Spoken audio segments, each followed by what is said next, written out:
আসন্ন ত্রয়োদশ জাতীয় সংসদ নির্বাচনকে সামনে রেখে সিরাজগঞ্জ ৫ আসন থেকে মনোনয়নপত্র সংগ্রহ করা হয়েছে। বিএনপি মনোনীত এমপি প্রার্থী কেন্দ্রীয় বিএনপির রাজশাহী বিভাগের সহ সাংগঠনিক সম্পাদক ও সিরাজগঞ্জ জেলা বিএনপির সম্মেলন প্রস্তুতি কমিটির আহ্বায়ক আমিরুল ইসলাম খান আলিমের পক্ষে মনোনয়ন ফরম উত্তোলন করেন বেলকুচি উপজেলা বিএনপির সাবেক সভাপতি হাজী জামাল উদ্দিন ভূঁইয়া।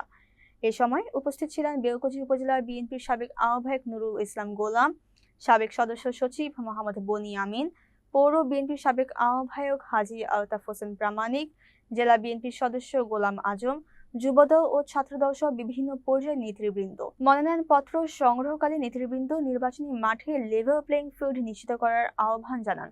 অন্যদিকে সরকারি রিটার্নিং কর্মকর্তা ও বেলকুচি উপজেলা নির্বাহী কর্মকর্তা আফরিন জাহান সকল প্রার্থী ও দলীয় নেতাকর্মীদের নির্বাচনী আচরণবিধি মেনে চলার অনুরোধ জানান।